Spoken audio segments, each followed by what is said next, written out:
கர்த்தருக்கு ஸ்தோத்திரம் உண்டாவதாக. திருத்துவ பண்டிகைக்கு பின்வரும் 2ஆம் ஞாயிற்றுக்கிழமை, செகண்ட் சண்டே ஆஃப்டர் ட்ரினிட்டி ஆகிய இன்றைக்கு வாசித்து தியானிக்கும்படியாய் கொடுக்கப்பட்டிருக்கிற வேத பகுதி பரிசுத்த மார்க்கு எழுதின நற்செய்தி நூல் 2ஆம் அதிகாரம் 13 முதல் 17 வரை. Mark gospel chapter 2 verses 13 to 17. அவர் மறுபடியும் புறப்பட்டு கடல் அருகே போனார். அப்பொழுது ஜனங்கள் எல்லாரும் அவரிடத்தில் வந்தார்கள். அவர்களுக்கு போதகம் பண்ணினார். அவர் நடந்து போகையில் அல்பேயுவின் குமாரனாகிய லேவி ஆயத்துறையில் உட்கார்ந்து இருக்கிறதை கண்டு, எனக்கு பின் சென்று வா என்றார். அவன் எழுந்து அவருக்கு பின் சென்றான். அப்பொழுது அவனுடைய வீட்டிலே அவர் போஜன பந்தி இருக்கையில் அநேக ஆயக்காரரும் பாவிகளும் அவரோடு கூட வந்திருந்தபடியால் அவர்களும் இயேசுவோடும் அவர் சீஷரோடும் கூட பந்தி இருந்தார்கள். அவர் ஆயக்காரரோடும் பாவிகளோடும் போஜனம் பண்ணுகிறதை வேத பாரகரும் பரிசேயரும் கண்டு அவருடைய சீஷரை நோக்கி, அவர் ஆயக்காரரோடும் பாவிகளோடும் போஜனப்பானம் பண்ணுகிறது என்னவென்று கேட்டார்கள். இயேசு அதை கேட்டு, பிணியாளிகளுக்கு வைத்தியன் வேண்டியதே அல்லாமல் சுகம் உள்ளவர்களுக்கு வேண்டியது இல்லை, நீதிமான்களை அல்ல பாவிகளையே மனம் திரும்புகிறதற்கு அழைக்க வந்தேன் என்றார். அல்லேலூயா. கர்த்தருக்கு ஸ்தோத்திரம் உண்டாவதாக. இந்த வேத பகுதி திரு விவிலியம் பொது மொழிபெயர்ப்பில் என்ன தலைப்பில் அழைக்கப்பட்டிருக்கிறது என்றால், லேவியை அழைத்தல். லேவியை அழைத்தல். இதே வேத பகுதி மத்தேயு 9:9-13, லூக்கா 5:27-32 இருக்கிறது. The same passage is in the Matthew 9th chapter and Luke 5th chapter. கர்த்தருக்கு ஸ்தோத்திரம். இந்த பகுதியினுடைய தலைப்பாக இயேசு கிறிஸ்து அனைவரையுமே ஏற்றுக்கொள்கிறார் என்ற தலைப்பில் நாம் சிந்திக்கலாம். அல்லேலூயா. இயேசு கிறிஸ்து யாரை ஏற்றுக்கொள்கிறார்? அனைவரையும் ஏற்றுக்கொள்கிறார். இயேசு கிறிஸ்து நல்லவர்களை மட்டும் அல்ல, கெட்டவர்களையும் பாவிகளையும் இயேசு ஏற்றுக்கொள்கிறார். இயேசு அனைவரையும் ஏற்றுக்கொள்கிறார். இந்த மார்க்கு 2ஆம் அதிகாரத்தில் லேவி அழைத்தலை பற்றி நாம் பார்க்கிறோம். இந்த லேவி அவருக்கு இன்னொரு பேர் இருக்கு, மத்தேயுன்னு ஒரு பேர் இருக்கு. அல்லேலூயா. இங்கு 2ஆம் அதிகாரம் 14ஆம் வசனத்தில், பின்பு அங்கிருந்து அவர் சென்றபோது அல்பேயுவின் மகன் லேவி சுங்கச்சாவடியில் அமர்ந்திருக்க கண்டார். அவரிடம், என்னை பின்பற்றி வா என்றார். அவரும் எழுந்து இயேசுவை பின்பற்றி சென்றார். லூக்கா 5:27 ஒருத்தர் படிங்க. லூக்கா 5:27. இன்னொருத்தர் மத்தேயு 9:8. இவைகளுக்கு பின்பு அவர் புறப்பட்டு ஆயத்துறையில் உட்கார்ந்து இருக்கிற லேவி என்னும் பேருடைய ஒரு ஆயக்காரனை கண்டு, எனக்கு பின் சென்று வா என்றார். லேவி என்னும் பெயர் கொண்ட ஒரு ஆயக்காரனை கண்டு, எனக்கு பின் சென்று வா, என்னை பின்பற்றி வா என்றார். மத்தேயு 9:8.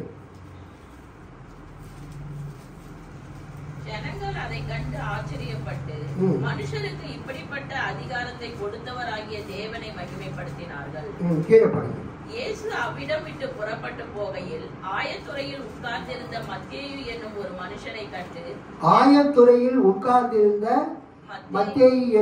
மனுஷனை கண்டு எனக்கு பின் சென்று வா என்றார். எனக்கு பின் சென்று வா என்றார். ஒரு அல்லேலூயா சொல்லாமா? சோ அந்த மத்தேயுவிலே எழுதப்பட்டிருக்கிற அந்த பெயர் மத்தேயு. மார்க்குவிலையும் லூக்காவிலையும் எழுதப்பட்டிருக்கிற பெயர் லேவி. ஸோ மத்தேயுக்கு 2 பேர். ஒரு பேர் மத்தேயு, இன்னொரு பேரு லேவி. 2 ஒரே நபர் தான். புதிய ஏற்பாட்டில் முதல் முறையா எழுதப்பட்ட புஸ்தகம் மார்க்கு சுவிசேஷம். அதாவது சுவிசேஷங்களில் முதல் முறையா எழுதப்பட்டது எதுங்க? மார்க்கு சுவிசேஷம். மார்க்கு தான் முதலாவது எழுதப்பட்ட நற்செய்தி நூல் சுவிசேஷம். அந்த மார்க்கை பார்த்து தான் மத்தேயு எழுதினார். மார்க்கை பார்த்து தான் மத்தேயு எழுதினாரு. அந்த மார்க்கை பார்த்து தான் லூக்கா எழுதினார். ஸோ முதலாவது எழுதப்பட்ட சுவிசேஷ புத்தகம் மார்க்கு சுவிசேஷம். எப்போதுமே முதலாவது எழுதப்படுறது ரொம்ப சின்னதாக இருக்கும், சிம்பிளாக இருக்கும். அல்லேலூயா. அதன் பிறகு எழுதுறவங்க ஏற்கனவே அவங்க பார்த்த புஸ்தகத்தை விட கொஞ்சம் பெரியதாக 2வது எழுதுவாங்க. அதனால முதலாவது எழுதப்பட்ட நற்செய்தி மார்க்கு, அதை தொடர்ந்து மத்தேயு எழுதப்பட்டது, அதை தொடர்ந்து லூக்கா எழுதப்பட்டது. கொஞ்சம் தான் வித்தியாசம் இருக்கும். கர்த்தருக்கு ஸ்தோத்திரம். மார்க்கை பார்த்து லூக்கா லேவினே எழுதிட்டார். ஆனால் மார்க்கு லூக்கா எழுதப்பட்ட பிறகு மத்தேயு எழுதப்படும் போது மத்தேயு புஸ்தகத்தில் லேவின்னு எழுதாம மத்தேயு எப்படி எழுதுறாரு? மத்தேயு ஆயத்துறையில் உட்கார்ந்து இருந்தார். இங்க நம்ம என்ன பார்க்கிறோன்னா, இயேசு கிறிஸ்துவின் காலத்துல ஒவ்வொரு யூத மத போதகர்களுக்கும் சீடர்கள் இருப்பார்கள். அல்லேலூயா. ஒவ்வொரு யூத மத போதகர்களுக்கும் சீஷர்கள் இருப்பார்கள்.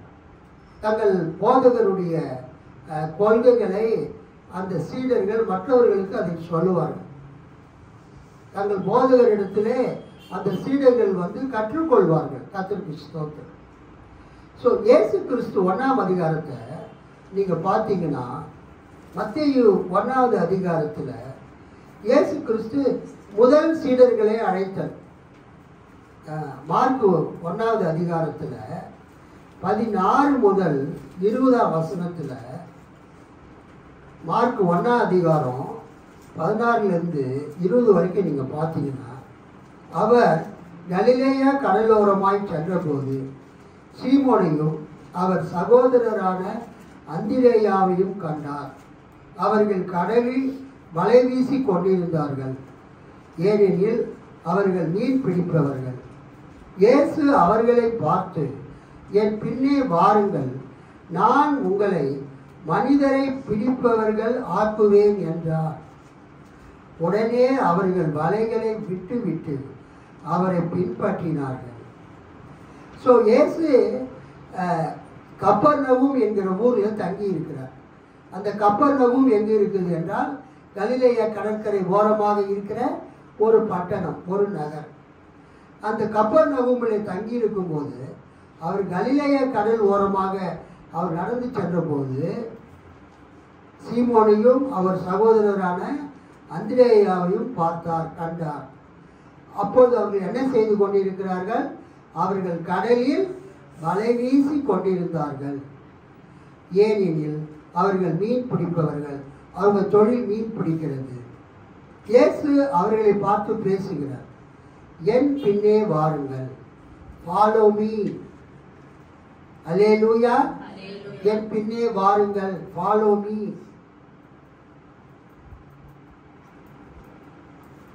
என் பின்னே வாருங்கள், நான் உங்களை மனிதரை பிடிப்பவர்கள் ஆக்குவேன் என்றார். I will make you fishers of மென்.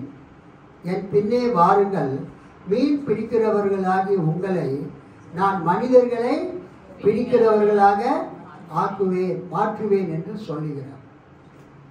உடனே அவர்கள் வலைகளை விட்டுவிட்டு அவரை பின்பற்றினார்கள். இயேசுவுக்கு முதல் 2 சீடர்கள் கிடைத்தார்கள். பின்னர் சற்று அப்பால் சென்றபோது, அந்த கடற்கரை ஓரமாகவே இயேசு கொஞ்சம் அப்பால் சென்றபோது செபதேயுவின் மகன் யாக்கோபையும் அவருடைய சகோதரரான யோவானையும் இயேசு கண்டார். அவர்கள் படகில் வலைகளை பழுது பார்த்து கொண்டிருந்தார்கள். They were mending their nets. அந்த வலையில் இருக்கிற அந்த துவாரங்கள் கிழிந்து போனது எல்லாம் அவங்க என்ன பண்றாங்க? தைத்து கொண்டிருந்தார்கள். வலைகளை அவர்கள் பழுது பார்த்து கொண்டிருந்தார்கள். They were mending their fishing nets. உடனே இயேசு அவர்களையும் அழைத்தார். அவர்களும் தங்கள் தந்தை செபதேயுவை கூலி ஆள்களோடு படகில் விட்டுவிட்டு அவர் பின் சென்றார்கள். கை கட்டி ஆண்டவர் மகிமைப்படுத்தலாமா? இயேசு அழைத்த போது இவர்கள் யாருமே எதிர்த்து பேச. அல்லேலூயா சொல்லுங்க இளவரசி சிஸ்டர். இயேசு அழைத்த போது அவங்க யாருமே ஐயோ எனக்கு வேலை இருக்குது, முக்கியமான வேலை இருக்குது அப்படின்னு சாக்கு போக்கலாம் சொல்லவே. இயேசு அழைத்த போது உடனே அவர்கள் தங்கள் தந்தை தங்கள் கூட வேலை செய்கிற வேலையாட்களையும் விட்டுவிட்டு வலைகளையும் விட்டுவிட்டு இயேசுவை பின்பற்றினார்கள். இயேசுவை பின்பற்றி சென்றார்கள். இங்க எத்தனை சீஷர் வராங்க? 2+2 எத்தனை சீஷர்கள் வராங்க? 4 சீஷர்கள் வந்துறாங்க. இப்ப 2ஆம் அதிகாரத்துல இயேசு ஒரு சீஷரை அழைக்கிறார். லேவியை அழைத்தார். 13ஆம் வசனத்தில் இயேசு மீண்டும் கடலோரம் சென்றார். அந்த கலிலேயா கடற்கரை ஓரம், அந்த கப்பர்நகூம் அந்த ஊர்ல கடற்கரையோரம் சென்றார். மக்கள் கூட்டத்தினர் எல்லாரும் அவரிடம் வரவே அவர் அவர்களுக்கு கற்பித்தார். அவர் அவர்களுக்கு பிரசங்கம் செய்தார், போதித்தார். பின்பு அங்கிருந்து அவர் சென்றபோது அல்பேயுவின் மகன் லேவி சுங்கச்சாவடியில் அமர்ந்திருக்க கண்டார். அவரிடம் என்னை பின்பற்றி வா என்றார். அவரும் எழுந்து இயேசுவை பின்பற்றி சென்றார். கைத்தட்டி ஆண்டவர் மகிமைப்படுத்தலாம். அப்பொழுது இயேசுவின் வார்த்தை எவ்வளவு ஒரு வலிமை நிறைந்த வார்த்தையாக இருக்கிறது. இயேசுவின் வார்த்தை என்னை பின்பற்றி வா அப்படின்னு இயேசு சொன்ன உடனே அவங்க யாருமே என்ன பண்ணல? ரெஃப்யூஸ் பண்ணல. ஐயோ என்னால் வர முடியாதுன்னு சொல்லல. இயேசு அழைத்த உடனே அவங்க என்ன பண்ணாங்க? இயேசுவை பின்பற்றி சென்றார்கள். They followed Jesus. As soon as Jesus asked them, follow me. இதுதான் ஒரு விசுவாசிக்குள்ள மிக முக்கியமான ஒரு கீழ்ப்படி. விசுவாசிகளுக்கு ஊழியக்காரங்க என்ன சொன்னாலும் நீங்க கீழ்ப்படியும். நான் காலேஜ் படிக்கும்போது என்சிசியில் இருந்தேன் சில மாதங்கள். அப்போ எங்கள் என்சிசி மாஸ்டர் ஒரு தடவை சொன்னார். என்ன சொன்னார்னா, ஒரு பஞ்சாப்காரனை மலை மேலே நிறுத்தி, ரொம்ப உச்சியில் நிறுத்தி, நான் 1 2 3 சொல்லுவேன், சொன்ன உடனே நீ கீழே குதிச்சிடணும் அப்படின்னு சொல்லுவார். அதே மாதிரி 1 ரெடி 1 2 3 அப்படின்னு சொன்ன உடனே பஞ்சாப்காரன் சீக்கிய கண்ணை மூடிட்டு அப்படியே எகிரி குதிச்சிடுவாங்க. அல்லேலூயா. கீழே ஒரு பெரிய வலையெல்லாம் கட்டி வச்சிருப்பாங்க. கீழே பெரிய வலையெல்லாம் கட்டி வச்சிருப்பாங்க. அவன் மலை மேலேருந்து குதிக்கிறானே தவிர கீழே என்ன இருக்குதுன்னு அவனுக்கு தெரியாது. அதை கரெக்டாக அவன் எங்கே தான் வந்து குதிப்பான், மலையில் வந்து குதிப்பான். அவனுக்கு ஆபத்து எதுவும் நேரிடாது. அதே நம்ம தமிழ்நாட்டுக்காரனை போய் மலை மேலே நிறுத்தி 1 2 3 அப்படின்னு சொன்ன உடனே குதின்னு சொன்ன உடனே அவன் திரும்ப பேசுவானோ, ஐயோ உனக்கு ஏதாவது அறிவு இருக்காயா, இவ்வளோ பெரிய மலை மேலே இருந்து எனக்கு கீழே குதின்னு சொல்லியே, எனக்கு மனைவி பிள்ளைகள்லாம் இருக்கிறாங்க, நான் கீழே விழுந்து கை கால் உடைஞ்சி செத்து போயிட்டுனா அவங்கள யார் பாதுகாப்பாங்க? இது ஜென்ரலாக இது ஒரு சிரிப்பு உண்டாக்குவதற்காக சொல்லக்கூடிய ஒரு கதை.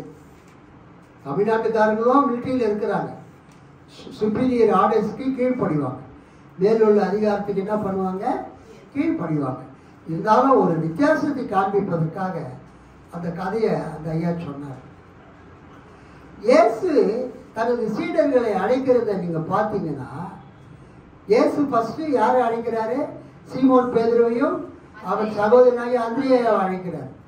என் பின்னே வாருங்கள் என்று சொன்னார். அவங்க என்ன பண்ணாங்க? பின்பற்றி போனாங்க, பின்னே வந்தாங்க.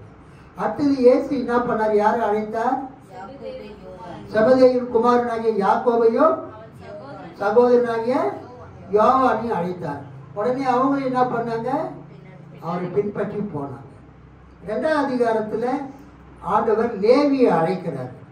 லேவியை அழைச்ச உடனே அவனும் என்ன பண்றான்? கீழ்படித்து உடனே பின்பற்றி போனோம், எல்லாவற்றையும் விட்டு. அது ஒரு கவர்மெண்ட் வேலைங்க. லேவி வேலை செய்யறது என்னதுங்க? ஒரு அரசாங்க உத்தியோகம், நல்ல பெரிய போஸ்ட். இன்கம் டேக்ஸ்ல வேலை செய்யற மாதிரி, கஸ்டம்ஸ்ல வேலை செய்யற மாதிரி அந்த காலத்துல வரி வசூல் பண்ற வேலையை இந்த லேவி பண்ணிக்கிட்டு இருந்தோம். ஆனால் இயேசு வந்து அவனை பார்த்து என்னை பின்பற்றி வா அப்படின்னு சொன்ன உடனே தன் வேலையெல்லாம் விட்டுவிட்டு அவன் இயேசுவை பின்பற்றி போனான். இது எதை காண்பிக்கிறது என்றால், இன்றைக்கு ஆண்டவர் உங்ககிட்ட ஊழியக்காரங்க மூலமாக தான் பேசுவார். ஆண்டவர் வந்து யார்கிட்ட பேசிட்டோம் அப்படின்னு நிறைய பேர் சொல்லுவாங்க. ஆண்டவர் வந்து நேராக உங்ககிட்ட பேச மாட்டார். அல்லேலூயா. யார் மூலமாக பேசுவார்? ஊழியக்காரர் மூலமாக தான் பேசுவார். ஊழியக்காரர்களுடைய வார்த்தைக்கு சின்ன காரியமோ பெரிய காரியமோ நீங்கள் கீழ்ப்படிய கற்றுக்கொள்ள வேண்டும். ஞாயிற்றுக்கிழமை சபைக்கு வாங்க, ஞாயிற்றுக்கிழமை வேற எங்கேயும் போகாதீங்க, ஆராதனைக்கு வாங்க, ஜபத்துக்கு வாங்க, வந்து கர்த்தரை துதிங்க, பாடுங்க, உங்களுடைய தசம பாகங்கள் உங்கள் காணிக்கைகளை கர்த்தருக்கு செலுத்துங்க, திருவிருந்தில் பங்கெடுங்க, ஊழியத்தில் பங்கெடுங்க என்று சொல்லும்போது நீங்கள் என்ன செய்ய வேண்டும்? கீழ்ப்படிய வேண்டும். உங்களுக்கு வாய்ப்புகள் வரும்போது, ஆண்டவருடைய அழைப்புகள் வரும்போது, ஆண்டவருடைய அழைப்புக்கு நீங்கள் என்ன பண்ணணும்? கீழ்ப்படியணும். அதைத்தான் இங்கே நாம் பார்க்கிறோம். நாம் வாசித்த இந்த மார்க் 2ஆவது அதிகாரம் 13 இருந்து இந்த 17 ஒரு 4 காரியத்தை நாம் பார்க்கிறோம். முதலாவது காரியம் நம்ம அதை பற்றி தான் பேசிட்டு இருக்கோம். கால் ஆஃப் த ஃபர்ஸ்ட் டிசைபிள்ஸ்.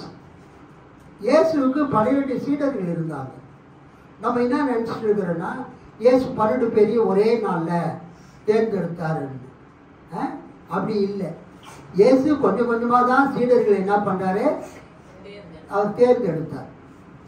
மத்தேயு 10ஆம் அதிகாரத்தில் 12 சீஷர்கள் பேர் கொடுக்கப்பட்டிருந்தாலும், the process of selecting the disciples, the process of calling the disciples, not at a time. ஒரே நேரத்தில் இயேசு 12 பேருமே என்ன பண்ணல? தேர்ந்தெடுக்கல. கொஞ்சம் கொஞ்சமாக அவர் போகும்போது, நேரம் வரும்போது, ஆட்களை பார்க்கும்போது தன்னை பின்பற்றும்படியாக சொன்னார். அவர் யாரை பார்த்து சொன்னாரோ அவங்க என்ன பண்ணாங்க? இயேசுவை பின்பற்றினாங்க. ஓகே, இந்த மார்க் 2ஆவது அதிகாரத்தில் நம்ம என்ன பார்க்குறோன்னா, இயேசு தனது முதல் சீடர்களை அழைத்தல். இயேசு தனது முதல் சீடர்களை அழைத்தல்ல, 1ஆம் அதிகாரத்தில் ஃபர்ஸ்ட் 2 பேரை அழைக்கிறார். சீமோன் பேதுருவையும் அவன் சகோதரனாகிய அந்திரேயாவும் அழைக்கிறார். அவங்க பெத்சாயிதா ஊரை சேர்ந்தவர்கள். சீமோன் பேதுருவும் அந்திரேயாவும் எந்த ஊரை சேர்ந்தவங்க? பெத்சாயிதா ஊரை சேர்ந்தவர்கள். அதுக்கு அடுத்தது இயேசு யாரை அழைக்கிறாரு? யாக்கோபையும் அவன் சகோதரனாக யோவானையும் அழைக்கிறார். பாருங்க, ஆண்டவருடைய அழைப்புல அண்ணன் தம்பிங்களா அழைக்கிறார். பாருங்க, அல்லேலூயா. எங்கப்பா இளம் சூரியன் ஜோஸ், அண்ணன் தம்பிங்களா ஆண்டவர் அழைக்கிறார். கர்த்தருக்கு ஸ்தோத்திரம். ரொம்ப ஆச்சரியமா இருக்குது. சீமன் பேதுருவையும் அந்திரேயாவை அழைத்தாரு, யாக்கோபையும் யோவானையும் அழைத்தார். இப்போ சம்டைம்ஸ் தனியாக இருக்கிறால கூட ஆண்டவர் அழைப்பார். இங்கே தனியாக இருக்கிற லேவியை அழைக்கிறார். லேவி எங்கே வேலை செஞ்சுட்டு இருக்கிறாரு? ஆயத்துறையில், டோல்கேட்டில். நீங்கள் பஸ்ஸில் போகும்போது பார்த்தீங்கன்னா அங்கங்கே டோல்கேட் இருக்குது, சுங்கச்சாவடி. அந்த சுங்கச்சாவடியில் பணம் கட்டினா தான் உங்களை என்ன பண்ணுவாங்க? உங்கள் காரோ உங்கள் பஸ்ஸோ உங்கள் லாரியோ என்ன பண்ண போகுது? போகிறதுக்கு அந்த அந்த அதுக்கு என்ன பேர்? ஸ்டிக்கு இல்லை, அந்த ஸ்டிக்கு தூக்கும் மேலே, அந்த ராடு மேலே தூக்கும். அதன் பிறகு தான் நீங்கள் ட்ராவல் பண்ண முடியும். அது மாதிரி இயேசுவின் காலத்தில் இந்த கப்பர்நகூம் கலிலேய கடலுக்கு மேற்கு பக்கமாக இருக்கிறது. அது ஒரு மெயின் ரோட்டில் இருக்குது. கலிலேய கடலுடைய மேற்கு பக்கமாக ஒரு மெயின் ரோடு இருக்குது. ஜிஎன்டி ரோடு, ஜிஎஸ்டி ரோடு மாதிரி ஒரு ஹைவே இருக்குது. அந்த ஹைவேல போனீங்கன்னா நீங்கள் நேராக தமஸ்குக்கு போகலாம்.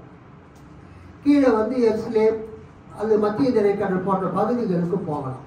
ஸோ அந்த கப்பர்நகூமில் இருக்கக்கூடிய அந்த ஹைவேல அங்கே ஒரு டோல்கேட் இருக்குது. அந்த டோல்கேட்டில் யார் வேலை செய்கிறாரு? சுங்கச்சாவடியில் லேவி வேலை செய்கிறாரு. அவருக்கு இன்னொரு பேர் என்னது? மத்தேயு. அந்த மத்தேயு தான் மத்தேயு சுவிசேஷத்தை எழுதினார். அல்லேலூயா சொல்லாமா? அந்த சுங்கச்சாவடியில் வேலை செய்கிறவங்க எப்போதுமே பேனாவும் கைமா தான் இருப்பாங்க. கரெக்டு தானே? யார் யார் எவ்வளோ பணம் கொடுக்குறாங்க அப்படின்னு சொல்லிட்டு எழுதி வைப்பாங்க. ஸோ அவருக்கு அது எழுதக்கூடிய பழக்கம் இருந்ததுனால இயேசுவினுடைய சுவிசேஷத்தை அவர் முதலாவது அரமேயு மொழியில் ஒரு சுவிசேஷத்தை எழுதினார் என்று கருதப்படுகிறது மத்தேயு. அதன் பிறகுதான் அவர் வந்து மத்தேயு சுவிசேஷத்தை கிரேக்க மொழியில் எழுதினாராம். சரி, இப்போ இயேசு தனது முதலாவது சீடர்களை அழைக்கிற ஒரு நிகழ்ச்சியை பார்க்கிறோம். அதுதான் முதல் பாயிண்ட். 5வது சீடனாக லேவியை இயேசு அழைக்கிறார். அழைத்த உடனே அவன் என்ன செய்யறான்? இயேசுவை பின்பற்றி போனான். நம்பர் 2வது point, number 2, calling of the tax collector Levi, follow me. முதல் பாயிண்ட், இயேசு தனது முதல் சீடர்களை அழைத்தார். அந்த 5 பேர் அழைக்கிறார். அந்த 5 பேர்ல 5வது அழைக்கப்பட்டவர் தான் லேவி. அவர் வந்து லேவி என்ற பேரை விட அவர் வந்து ஒரு ஆயக்காரர். அல்லேலூயா. அவர் என்ன பண்ணிட்டு இருந்தாரு? ஆயத்துறையிலே அவர் வேலை செய்து கொண்டிருந்தார். ஆயத்துறை, டோல்கேட். நம்ம எப்படி இங்கே ஜிஎஸ்டி ரோட், ஜிஎன்டி ரோடில் அல்லது பெங்களூர் ஹைவேல அங்கங்கே சுங்கச்சாவடி இருக்குதோ அது மாதிரி ஒரு சுங்கச்சாவடியில் இந்த லேவி, இந்த மத்தேயு வேலை செய்து கொண்டிருந்தார். இயேசு அவனை பார்த்து அவர் நடந்து போகையில் 14ஆம் வசனம், அல்பேயுவின் குமாரனாகிய லேவி ஆயத்துறையில் உட்கார்ந்து இருக்கிறதை கண்டு எனக்கு பின் சென்று வா என்றார். அவன் எழுந்து அவருக்கு பின் சென்றான்.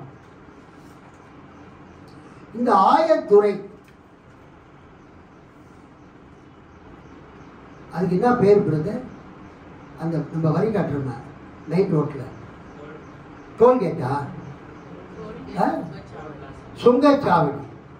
இப்போது இருக்கிற சுங்கச்சாவடி மாதிரி அன்னைக்கு இருந்த சுங்கச்சாவடியில் இந்த லேவி என்ற மத்தேயு உட்கார்ந்து வரவங்கிட்டெல்லாம் பணத்தை கலெக்ஷன் பண்ணிட்டு இருந்தார். அந்த காலத்து மக்களுடைய வாழ்க்கையை நீங்கள் பார்த்தீங்கன்னா ரொம்ப பாவம். அந்த காலத்தில், இந்த காலத்தில் நாமும் பாவம் தான். அரசாங்கங்கள் எப்பொழுதுமே மக்களிடத்தில் வரி வசூல் செய்வார்கள்.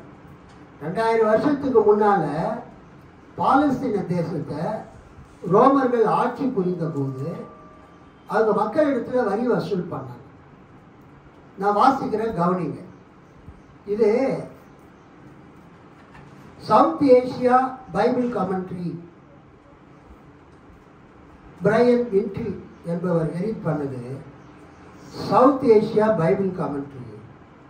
அந்த சவுத் ஏசியா பைபிள் கமெண்ட்ரியில் இந்த பகுதிக்கு லேவியை அழைத்தல் என்ற இந்த பகுதிக்கு அவங்க என்ன சொல்லியிருக்கிறாங்கன்னா, அந்த காலத்தில் ரோமன் எம்பையர் levied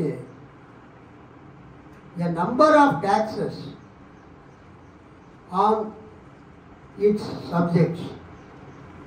தங்களுடைய குடிமக்களிடம் ரோம பேரரசு நிறைய வரி வசூல் பண்ணனது. ஒன்று இன்கம் டேக்ஸ். ரோமர்கள் யாரெல்லாம் ஆட்சி செய்தார்களோ, ரோமர்கள் ஆட்சிக்கு உட்பட்ட மக்கள் வருமான வரியாக 1% செலுத்த வேண்டும். எவ்வளவு செலுத்த வேண்டும்? 1%. 100 ரூபாய் வருமானம் வந்தால் 1 ரூபாய் கவர்மெண்ட்டுக்கு டேக்ஸ் கட்டணும். பரவாயில்ல, 1% பரவாயில்ல. ரெண்டாவது, அவங்க கிரவுண்ட் டேக்ஸ், நிலவரி, அவங்களுடைய ஆமாம் லேண்ட் டேக்ஸ், நிலவரி. இப்போ கூட நிலத்துக்கு வரி இருக்குது கிராமத்திலலாம். நிலவரி, விவசாயம் பண்ணுறாங்க, நெல், அப்புறம் கம்பு, கரும்பு, பல விதமான விவசாயம் பண்ணுறாங்க. அந்த விவசாயம் பண்ணுறவங்க தங்கள் நிலத்துக்கு வரி கட்டணும் அரசாங்கத்துக்கு. ரோமர்கள் அந்த லேண்ட் டேக்ஸ், கிரவுண்டு டேக்ஸ் எவ்வளோ வசூல் பண்ணாங்கன்னா 10% வசூல் பண்ணாங்க. 10%. அந்த 10% வரியை அவங்க எப்படி வசூல் பண்ணாங்கன்னா, அவங்க நிலத்தில் விளையிற அந்த விளைச்சல்ல 10% தானியத்தை வரியாக கொடுக்கணும். சப்போஸ் ஒருத்தர் நெல் விளைவிக்கிறார் என்றால் அவருக்கு 100 மூட்டை விளையுதுன்னு சொன்னால் 10 மூட்டையை அரசாங்கத்துக்கு கொடுத்துடணும். 10 மூட்டையை அரசாங்கத்துக்கு கொடுக்கணும்னா அந்த நெல்லாகவும் கொடுக்கலாம், அல்லது அதை வந்து விற்றுட்டு அதை காசாகவும் கொடுக்கலாம். 10% கிரெயின், தானியங்களை 10% வரி செலுத்த வேண்டும். அதே நேரத்தில் மரத்தில் மாதுளம்பழம், அத்திப்பழம், அப்புறம் திராட்சை தோட்டத்தில் திராட்சை பழம், இது மாதிரி பழங்கள், ஆரஞ்சு பழம், இது மாதிரி பல வகையான பழங்கள் விளையும் போது அந்த விளையக்கூடிய பழத்தில் 20% அரசாங்கத்துக்கு வரி செலுத்தணும். இப்போ 100 கிலோ ஆப்பிள் விளையுதுன்னு வச்சுக்கோங்க, அவங்க எத்தனை சதவிகித வரி செலுத்தணும்? 20 கிலோவை அரசாங்கத்துக்கு வரி செலுத்தணும். 20 கிலோ பழத்தை கொடுக்கணும், அல்லது அதை விற்றுட்டு பணமாக கொடுக்கணும் 20%. Fruit tax. அதுக்கு அடுத்தது ஒருத்தர் வந்து வெளியூருக்கு போகிறார், ட்ராவல் பண்ணுறார், பிரயாணம் செய்கிறார். பிரயாணம் பண்ணும்போது அவர் எந்த ரோட்டில் போவார்? மெயின் ரோட்டில். அந்த ரோட்டை யார் போட்டது? ரோம அரசாங்கம். அழகாக அந்த கற்களை, மலை கற்கள், கருங்கற்களை எல்லாம், பாறையெல்லாம் வெட்டி சதுரமாக செவ்வகமாக வெட்டி அது ரோட்டில் பதிச்சிருப்பாங்க. அந்த காலத்தில் வந்து எல்லா ரோடும் ரோமாபுரிக்கு போகும். All roads leads to Rome அப்படின்னு ஒரு பழமொழி. ரோம பேரரசு முழுவதும் அவங்க சாலைகளை போட்டிருந்தார்கள். அந்த ரோட்டில் நடந்து போகிறதுக்கு அந்த பயணிகள் என்ன செய்ய வேண்டும்? வரி கட்ட வேண்டும். அது டோல்கேட்டில் வச்சிருப்பாங்க, அது அவங்க கொடுக்கணும். ரோமர்கள் ஏற்படுத்திய சாலைகளில் பிரயாணம் செய்வதற்கு ரோடு டேக்ஸ், சாலை வரி கட்ட வேண்டும். அது மட்டும் இல்லை, நீங்கள் போகக்கூடிய, உங்களை ஏற்றி கொண்டு செல்லக்கூடிய குதிரையோ கழுதையோ எப்படி போவீங்க? நீங்கள் நடந்து போனால் அதுக்கு ஒரு வரி கட்டணும். குதிரை மேலேயோ கழுதை மேலேயோ நீங்கள் போனீங்கன்னா அந்த குதிரைக்கும் அந்த கழுதைக்கும் அனிமல் டேக்ஸ், அந்த மிருகத்துக்கும் நீங்கள் ஒரு வரி செலுத்த வேண்டும். அதுக்கு அடுத்தது ஒவ்வொரு மனிதனும் தனி மனிதன் ஒரு வரி செலுத்த வேண்டும். இந்த பூமியில் உயிராக இருக்கக்கூடிய ஒவ்வொரு மனிதனும் என்ன செய்யணும்? வரி செலுத்தணும். உயிருள்ள ஒவ்வொரு மனிதனும் ரோம அரசாங்கத்துக்கு என்ன செலுத்த வேண்டும்? வரி செலுத்த வேண்டும். போல் டேக்ஸ் ஃபார் பீயிங் அலைவ். உயிராக இருந்து இந்த உலகத்தில் நடமாறுவதற்காக ரோம பேரரசுக்கு வரி செலுத்த வேண்டும். போதா குறைக்கு யூதர்கள் எருசலேம் தேவாலயத்துக்கு போகிறாங்கன்னு வச்சுக்கோங்க, ஆண்டவரை வழிபடுவதற்கு. அந்த எருசலேம் தேவாலயத்துக்கு வர ஒரு வரி செலுத்தணும். டெம்பிள் டேக்ஸ், தேவாலயத்துக்கு வரி. ஸோ மக்களுடைய வாழ்க்கை அவங்க ரொம்ப நொந்து போயிட்டாங்க. வரக்கூடிய வருமானத்தில் வருமான வரி, நிலத்து வரி, அதை தானியமாக கொடுக்குற வரி, பழங்களாக இருந்தால் பழங்களாக கொடுக்குற வரி, அரசாங்கம் போட்ட ரோட்டில் நடந்து போனால் அதுக்கு ஒரு வரி, அது கழுதை மேலேயோ குதிரை மேலேயோ ஏறி போனால் அந்த கழுதைக்கும் குதிரைக்கும் வரி. அப்புறம் ஒவ்வொரு உயிராக இருக்கிற ஒவ்வொரு மனிதனும் போல் டேக்ஸ் ஃபார் பீயிங் அலைவ், உயிராக இருக்கிறதுக்கு அரசாங்கத்துக்கு வரி. கடைசியில் எருசலேமுக்கு போகிறவங்க யூதர்கள் எருசலேம் தேவாலயத்துக்கு டெம்பிள் டேக்ஸ், கோவில் வரி வர கட்ட வேண்டும். ஸோ அவங்க நீங்கள் நினச்சிங்கன்னா அவங்க வருமானத்தில் பெரும் பகுதி எங்கே போயிடுதுங்க? அரசாங்கத்துக்கு வரியாகவே போயிடும். இதில் என்ன ப்ராப்ளம்னா, கரெக்டாக வரி வசூல் பண்ணுறவங்க அரசாங்கம் கொடுத்த வரியை வசூல் பண்ண மாட்டாங்க. அதை விட கொஞ்சம் அதிகமாகவே வரி வசூல் பண்ணுவாங்க. அப்போ மக்கள் ஏற்கனவே நொந்து போயிருக்கிறாங்க. நடந்து போகிறதுக்கு ஒரு வரி, கழுதை மேலே போகிறதுக்கு ஒரு வரி, கழுதைக்கு ஒரு வரி, குதிரை மேலே போகிறதுக்கு ஒரு வரி, குதிரைக்கு ஒரு வரி. இது மாதிரி பண்ணால் மக்கள் என்ன ஆவாங்க? ரொம்ப நொந்து போயிடுவாங்க, வேதனையில் இருப்பாங்க. ஆனால் அந்த வரி வசூல் பண்ணுறவங்க அந்த அந்த அந்த டோல்கேட்டில் சுங்கச்சாவடியில் உட்காந்துட்டு இருக்கிறவங்க எக்ஸ்ட்ரா கொஞ்சம் வரி வாங்குவாங்க. அது அவங்களுக்கு கமிஷன். 100 ரூபா வரின்னா அவங்க 150 ரூபா வாங்குவாங்க. அவங்க எழுத்து எதுவுமே என்ன பண்ண முடியாது, பேச முடியாது, கேள்வி கேட்க முடியாது. அப்போ எல்லாருமே அந்த வரி வசூல் பண்ணுறவங்கள ரொம்ப திட்டுவாங்க. எப்போ அது என்னன்னு பார்ப்பாங்க. வரி வசூல் பண்ணுறவங்கள திட்டுவாங்க, அவங்க மேலே ரொம்ப கோபப்படுவாங்க. கர்த்தருக்கு ஸ்தோத்திரம் உண்டாவதாக.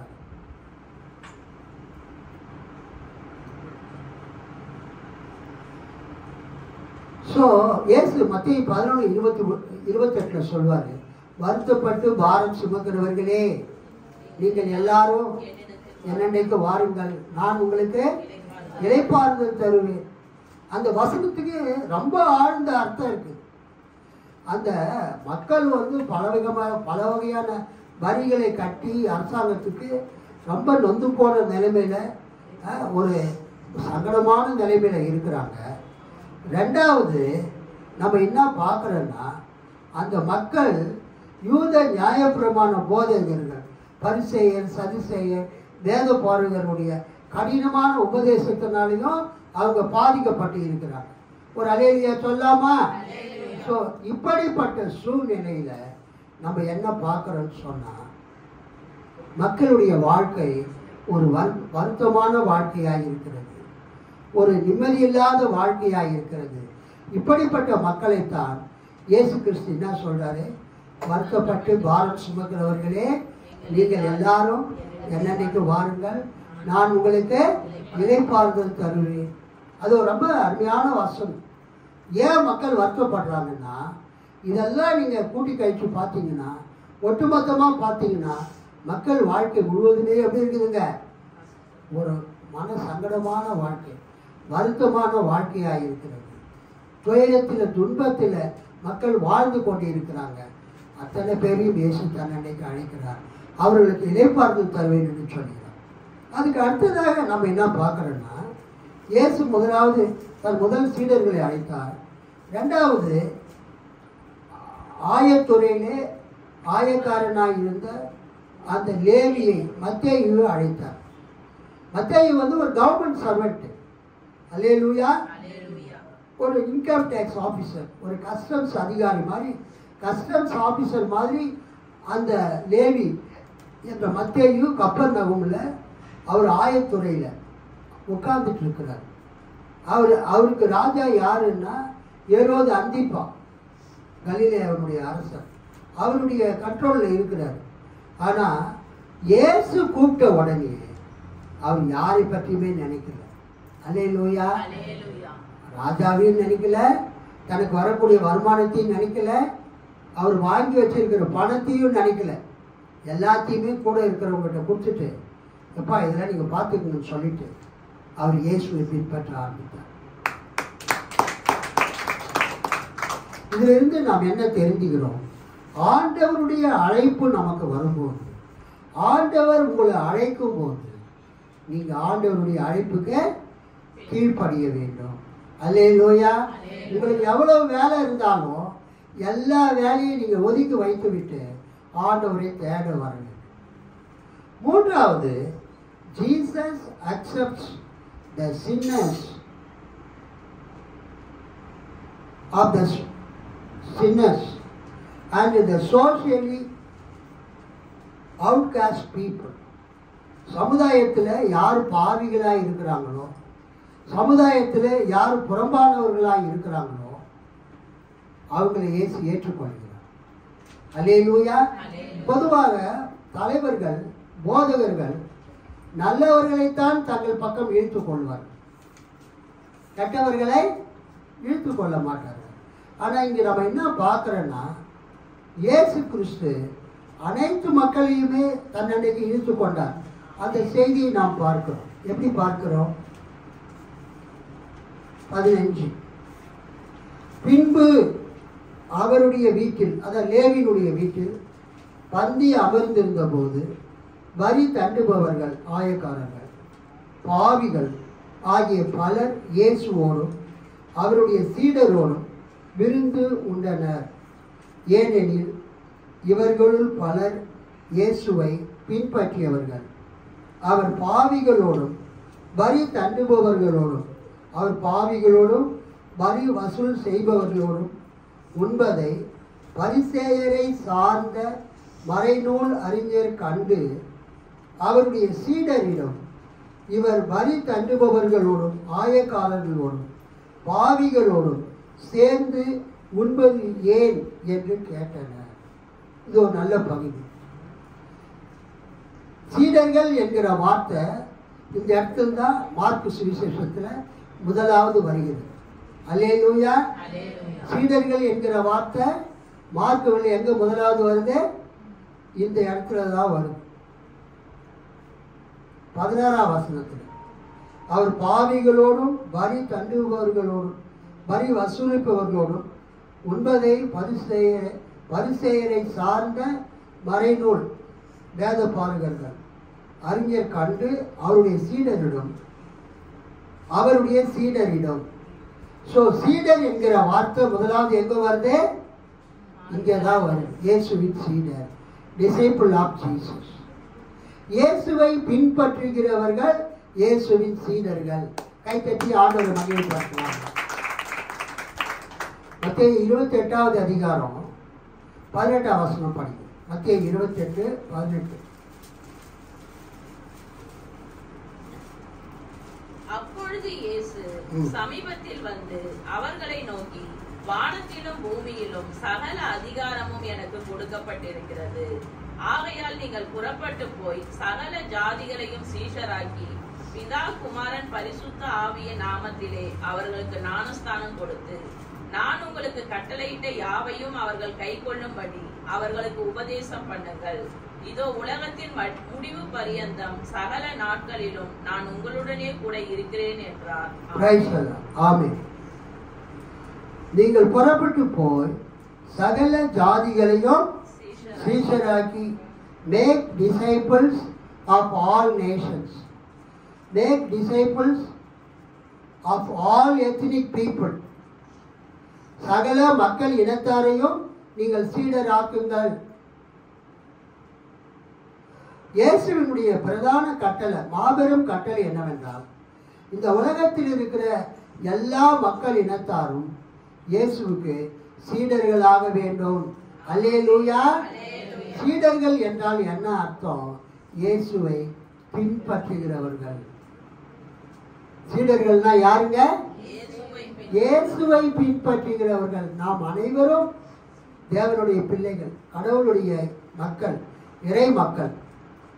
முக்கியமாக இயேசுக்கும் நமக்கு என்ன உறவுன்னா, நாம் இயேசுவை பின்பற்றுகிறவர்கள், இயேசுவின் சீடர்கள். We are all the disciples of Jesus. இந்த சீடர்கள் என்கிற வார்த்தைக்கு ஆங்கிலத்தில் டிசைபிள்ஸ், கிரேக்க வார்த்தை மத்தேட்டஸ். மத்தேட்டஸ் என்ற கிரேக்க வார்த்தைக்கு தமிழிலே சீடர்கள், ஆங்கிலத்தில் டிசைபிள்ஸ். அதுக்கு கரெக்டான இங்கிலீஷ் மீனிங் என்னன்னா லேர்னர். மத்தேட்டஸ்னா என்னதுங்க? லேர்னர், பீப்புள், கற்றுக்கொள்கிறவர். ஒரு குருவிடம் சென்று, ஒரு ஆசிரியரிடம் சென்று தங்களுக்கு தெரியாததை கற்றுக்கொள்ளுகிறவர். அல்லேலூயா. இந்த உலகத்தில் இருக்கிற அனைத்து மக்களுக்கும் இயேசு கிறிஸ்து நல்ல போதகராக இருக்கிறார். இயேசு கிறிஸ்து நல்ல மேய்ப்பனாக இருக்கிறார். அதே நேரத்தில் இயேசு கிறிஸ்து நல்ல போதகராகவும் இருக்கிறார். Jesus Christ is a good teacher for excellence. இந்த உலகத்தில் இருக்கிற ஆசிரியர்கள் எல்லாரை விட இயேசு கிறிஸ்து மிகப்பெரிய ஆசிரியராக இருக்கிறார். He is the best teacher. அவரிடத்தில் போகிறவர்களுக்கு அவர் கற்றுக் கொடுக்கிறார். நாம் இயேசுவுக்கு சீடர்களாக மாற வேண்டும். அல்லேலூயா. இயேசுவை பின்பற்றுகிறவர்கள் ஆக வேண்டும். இயேசு நமக்கு கற்றுக் கொடுக்கிறவைகளை நாம் கற்றுக்கொள்ள வேண்டும். We should learn from the teachings of Jesus. அதற்காகத்தான் நாம் சபைக்கு வருகிறோம். அதற்காகத்தான் நாம் வேதத்திலே வாசிக்கிறோம். அல்லேலூயா. நீங்கள் வேதத்தை வாசிக்கும் பொழுது தேவன் டைரக்டா உங்களுக்கு வேதத்திலிருந்து கற்றுக் கொடுப்பார். சபைக்கு வரும்போது சபை போதகர் மூலமாக கர்த்தர் உங்களுக்கு கற்றுக் கொடுப்பார். இங்க நம்ம என்ன பார்க்கிறோம்? இயேசு accepts the sinners and the socially outcast people. சமுதாயத்தில் பாவத்தில் வாழ்கிறவர்களை, சமுதாயத்தால் புறக்கணிக்கப்பட்டவர்களை, சமுதாயத்தால் தீண்டத்தகாதவர்கள் என்று சொல்லப்பட்ட மக்களை இயேசு கிறிஸ்து ஏற்றுக்கொண்டார். லூக்கா 15ஆம் அதிகாரத்தை நீங்க பார்த்தீங்கன்னா அங்கு 1ஆம் வசனத்திலையும் இதே ஒரு காரியத்தை நீங்க பார்க்கலாம். லூக்கா 15:1. சகல ஆயக்காரரும் பாவிகளும் அவருடைய வசனங்களை கேட்கும்படி அவரிடத்தில் வந்து சேர்ந்தார்கள். அப்பொழுது பரிசேயரும் வேத பாரகரும் முறுமுறுத்து, இவர் பாவிகளை ஏற்றுக்கொண்டு அவர்களோடே சாப்பிடுகிறார் என்றார்கள். இதே இந்த லூக்கா 15:1-2 தான் இங்கு மார்க்கு 2ஆவது அதிகாரம் 16 வருது. அவர் ஆயக்காரரோடும் பாவிகளோடும் போஜனம் பண்ணுகிறதை வேத பாரகரும் பரிசேயரும் கண்டு. இங்கே வேத பாரகர் தனியா, பரிசேயர் தனியா வருது. பரிசேயர், வேத பாரகர், 2 types of people. ஆனால் நான் வச்சிருக்கிற திருவிவிலியம் பொது மொழிபெயர்ப்பில் எப்படி வருகிறது? அவர் பாவிகளோடும் வரி தண்டுபவர்களோடும் உண்பதை பரிசேயரை சார்ந்த மறைநூல் அறிஞர் கண்டு அவருடைய சீடரிடம், இவர் வரி தண்டுபவர்களோடும் பாவிகளோடும் சேர்ந்து உண்பது ஏன் என்று கேட்டனர். அதாவது இயேசு கிறிஸ்துவின் காலத்தில் யூத மதத்தில் பல பிரிவுகள் இருந்தது. அல்லேலூயா. சதுசேயர், பரிசேயர், வேத பாரகர்கள் என்கிற பலவிதமான குழுக்கள் இருந்தது. அதில் இந்த பரிசேயர்கள் என்கிற வார்த்தைக்கு என்ன அர்த்தம்னா பிரிந்து வாழ்கிறவர்கள். பாரிசீஸ், த செப்பரேட்டட் ஒன்ஸ். பரிசேயர்கள் என்றால் என்ன அர்த்தம்? பிரிந்து வாழ்கிறவர்கள், த செப்பரேட்டட் ஒன்ஸ். பெந்தெகோஸ்து சபையில் அடிப்படை உபதேசம் இருக்கிறது. எங்கள் பாஸ்டர் அடிக்கடி அதை சபையில் பேசிட்டே இருப்பார். அப்போஸ்தலர் 2ஆம் அதிகாரத்தில் கர்த்தருக்கு ஸ்தோத்திரம், பெந்தெகோஸ்து சபையினுடைய அடிப்படை உபதேசங்கள்.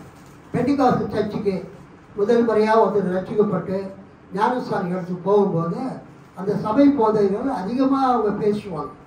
ஒன்று மனம் திரும்புதல், ரெண்டாவது ஞானஸ்தானம் பெற்றுக்கொள்ளுதல், மூணாவது பரிசுத்தாவின் வரத்தை பெறுதல், நாலாவது மாறுபாடுள்ள இந்த சந்ததியை விட்டு விலகி உங்களை ரட்சித்துக் கொள்ளுதல். இது 4 பாயிண்ட் அப்போஸ்தலர் 2ஆம் அதிகாரத்தில். அப்போ 42ல் அப்போஸ்தலருடைய உபதேசத்திலும் அந்நியோன்யத்திலும் அற்பம் பிற்குதலிலும் ஜபம் பண்ணுதலிலும் உறுதியாய் தடுத்திருந்தார்கள். அங்கே ஒரு 4 பாயிண்ட். இந்த 8 பாயிண்ட்டை பெந்தெகோஸ்து சபைகளில் எஸ்பெஷலி ஐபிசி போன்ற அது மாதிரி ரொம்ப பியூர் பெண்டிகாஸ்டல் சர்ச்சஸில் இந்த 8 உபதேசங்களை போதிப்பாங்க. அதில் ஜபம் பண்ணுதலை விட்டுவிட்டு முதல் 7 காரியங்களை பெந்தெகோஸ்து சபைகளுடைய அஸ்திபார உபதேசங்களாக போதிப்பாங்க. ஒன்று என்னது? மனம் திரும்புதல். ரெண்டாவது தண்ணீரிலே மூழ்கி ஞானஸ்தானம் பெறுதல். மூன்றாவது பரிசுத்தாவினுடைய அந்த அபிஷேகத்தை வரத்தை பெற்றுக்கொள்ளுதல். நாலாவது என்னன்னா மாறுபாடு உள்ள இந்த சந்ததியை விட்டு விலகி உங்களை ரட்சித்துக் கொள்ளுங்கள். இது வேறுபாட்டின் உபதேசம் என்று பெயர்.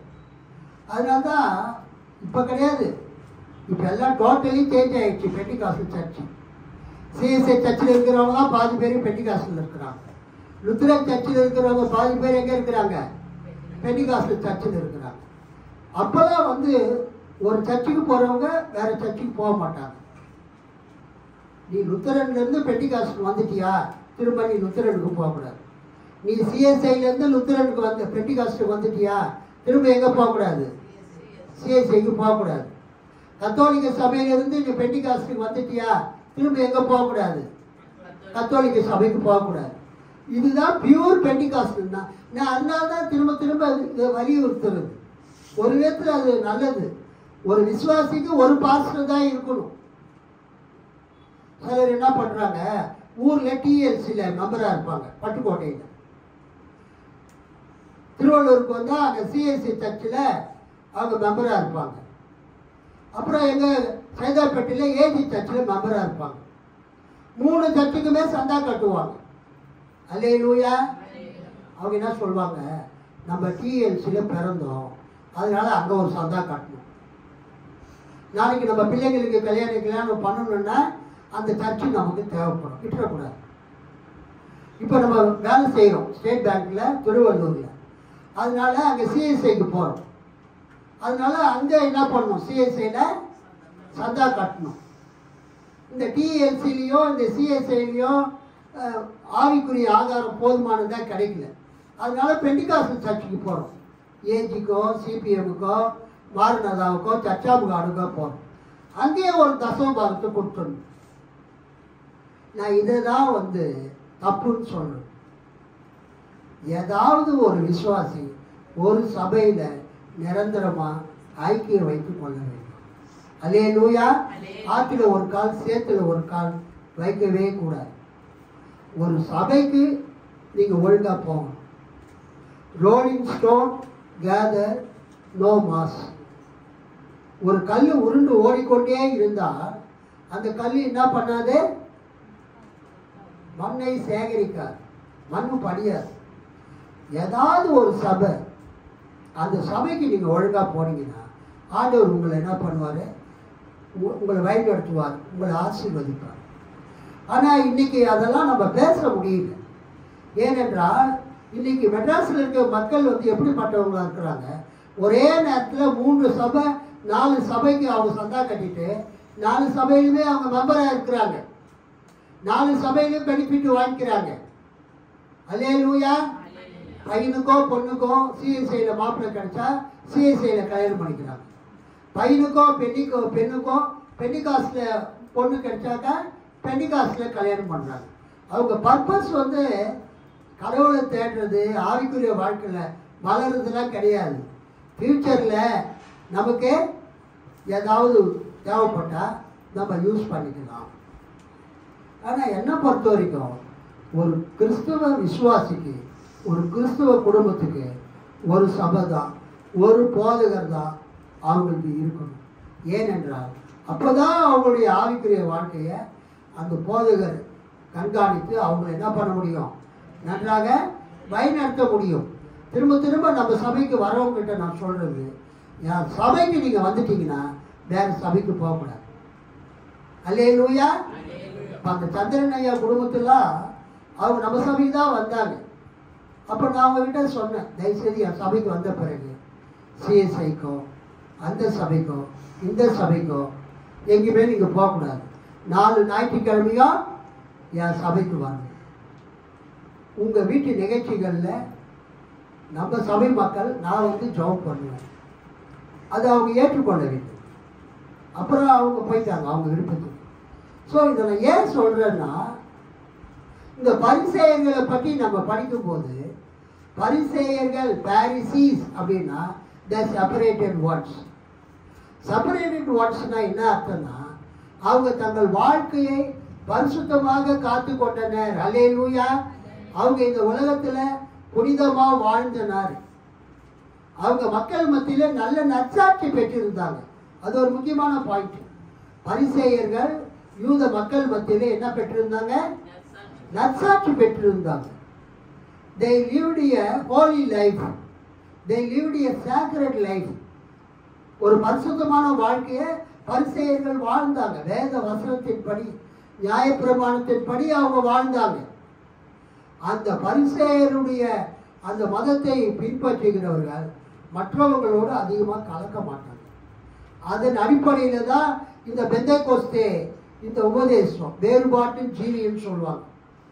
அதுக்கு என்ன பேருங்க, வேறுபாட்டின் ஜீவியம். உங்கள் தங்கச்சி வீட்டில் இந்து மதத்தில் கல்யாணம் நடந்தால் கூட நீங்கள் போகக்கூடாது. எங்கள் தங்கச்சி வீட்டு கல்யாணத்துக்கு நான் போகவே இல்லை. என்னன்னா இந்த வேறுபாட்டின் உபதேசம் தான். அல்லேலூயா. அது நான் மட்டும் இல்லை, நிறைய பேர் நீங்கள் கேட்டால் தெரியும். கர்த்தருக்கு ஸ்தோத்திரம். ஆக அந்த பரிசேயர் இனத்தை சேர்ந்த, அதைத்தான் நாம் பார்க்கிறோம் திருவிவிலியத்தில்.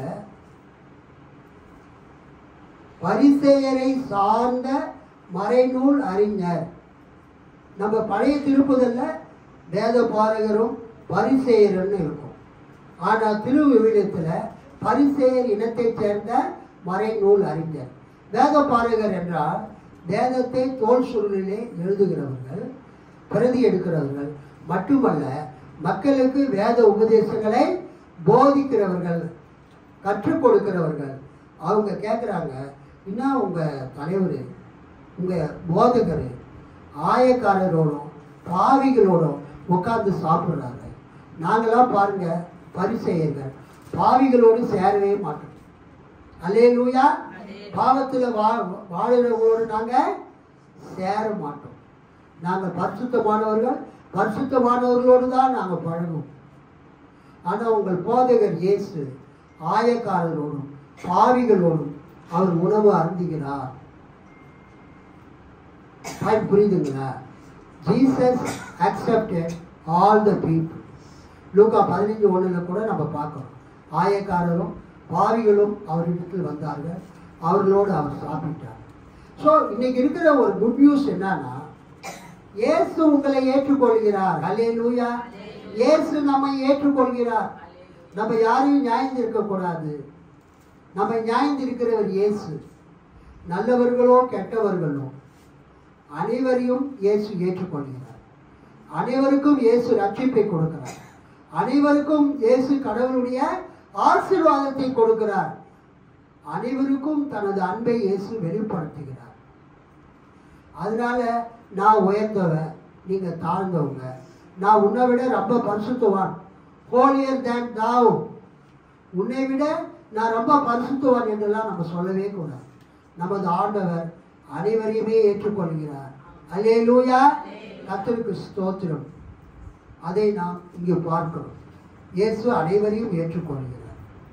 அப்ப இயேசு சொல்றாரு, அதான் முக்கியமான வசனம், 17ஆம் வசனம். இயேசு இதை கேட்டவுடன் அவர்களை நோக்கி, நோய் அற்றவர்க்கு அன்று, நோய் இல்லாம நல்லா இருக்கிறவங்களுக்கு அன்று, நோய் உற்றவருக்கு மருத்துவர் தேவை. கர்த்தருக்கு ஸ்தோத்திரம். பிணியாளிகளுக்கு வைத்தியன் வேண்டியதே அல்லாமல் சுகமுள்ளவர்களுக்கு வேண்டியதே இல்லை. அதாவது நோய் இல்லாமல் இருக்கிறவங்களுக்கு டாக்டர் தேவையில்லை. யாருக்கு நோய் இருக்குதோ, யாருக்கு உடம்பு சரியில்லையோ அவங்களுக்கு டாக்டர் தேவை. அப்போ இயேசு சொல்றாரு, நான் நீதிமான்களை அல்ல பாவிகளையே மனம் திரும்புகிறதற்கு அழைக்க வந்தேன் என்று சொல்லுகிறார். அல்லேலூயா. இயேசு இந்த உலகத்திற்கு வந்ததன் நோக்கத்தை அவர் தெளிவுபடுத்துகிறார். இயேசு இந்த உலகத்துக்கு எதுக்காக வந்தாருன்னு 1 தீமோத்தேயு 1:15 வாசி முடிச்சிடலாம். 1 தீமோத்தேயு 1:15 பாவிகளை ரட்சிக்க கிறிஸ்து இயேசு உலகத்தில் வந்தார். போதும். பாவிகளை ரட்சிக்க கிறிஸ்து இயேசு உலகத்திற்கு வந்தார். இயேசு கிறிஸ்து இந்த உலகத்திற்கு பிறந்ததன் நோக்கமே எதுக்காக வந்தாரு? பாவிகளை ரட்சிக்க. Christ Jesus came into the world to save sinners. பாவிகளை ரட்சிக்க கிறிஸ்து இயேசு உலகத்துக்கு வந்தார். அதைத்தான் இயேசு இங்கே மார்க் 2வது அதிகாரம் அந்த 17ஆம் வசனத்தில் சொல்றார். நோயுற்றவருக்கு அன்று, நோய் உற்றவருக்கே மருத்துவர் தேவை. நல்லா இருக்கிறவங்களுக்கு அல்ல, நல்லா இல்லாம நோய்வாய்ப்பட்டவர்களுக்கு தான் டாக்டர் தேவை. நீதிமான்களை அல்ல நேர்மையாளர்களை அன்று பாவிகளையே அழைக்க வந்தேன். கைத்தட்டி ஆண்டவரை மகிமைப்படுத்தும் உற்சாகமா. நீதிமான்களை அல்ல பாவிகளையே மனம் திரும்புகிறதுக்கு அழைக்க வந்தேன் என்று இயேசு கூறுகிறார். இந்த அருமையான இந்த காலை நேரத்தில் இந்த உலகத்திற்கு நாம் அறிவிக்க வேண்டிய ஒரு நற்செய்தி இருக்கிறது.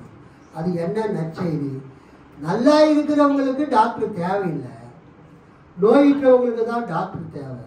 அது மாதிரி பலவிதமான பிரச்சனையில், துன்பத்தில், வியாகுலத்தில், கஷ்டத்தில், நஷ்டத்தில் இருக்கக்கூடிய மக்களுக்கு, குறிப்பாக பாவத்தில் வாழக்கூடிய மக்களுக்கு இயேசு கிறிஸ்து இரட்சகராய் இருக்கிறார், மீட்பராய் இருக்கிறார்.